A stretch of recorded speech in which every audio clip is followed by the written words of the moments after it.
Now, we've just heard the views of political leaders in other countries.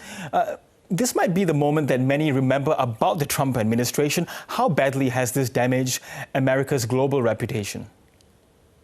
Yeah, this certainly does not help America's reputation overseas. After 4 years of America First, which often meant America alone in the eyes of much of the world, the U.S. has not felt this alone and wounded in many decades. It really is unprecedented in recent history.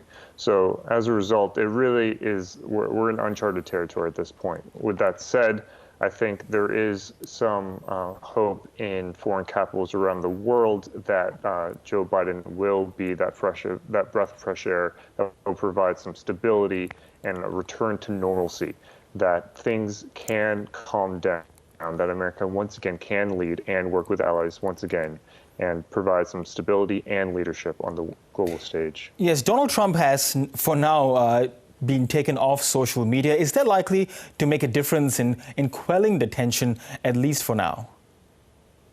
I really don't think it will. In some ways, I think on one hand, you have the social media companies facing a lot of pressure to not allow his speech to be made available on their platforms. But the question I have is the alternative. The alternative is that his comments, his incendiary, essentially calls for violence in the eyes of many, are no longer public. They will find alternative means, and therefore it will not be available for the American people to see just how significant his comments are.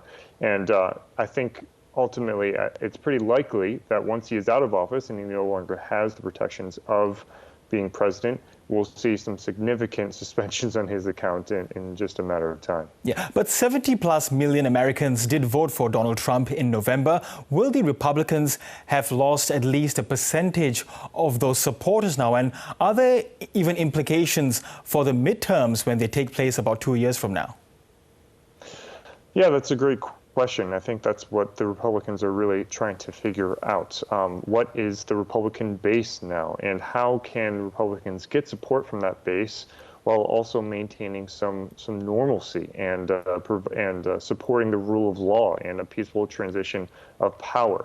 And that's why you're seeing those Republicans in the Senate in particular, but also the House of Representatives as well, have those protest votes saying that Biden's electoral college win needed to be investigated, because they want to simultaneously win the base, but also they don't want to be seen as causing the unrest that we saw today.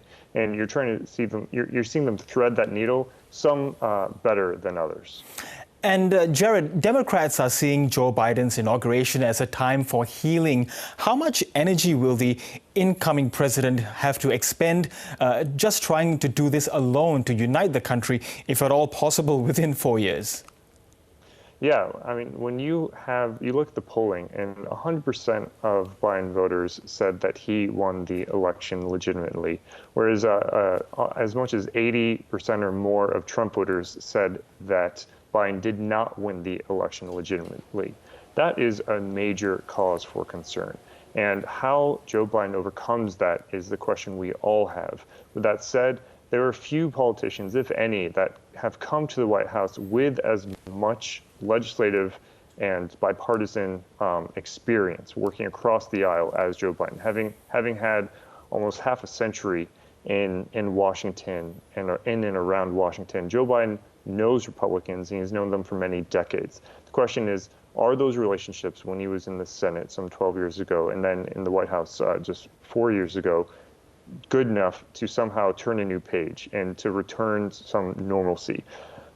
Biden thinks he does have that skill set and he does have those relationships, but a lot of people, even on his own team, are skeptical.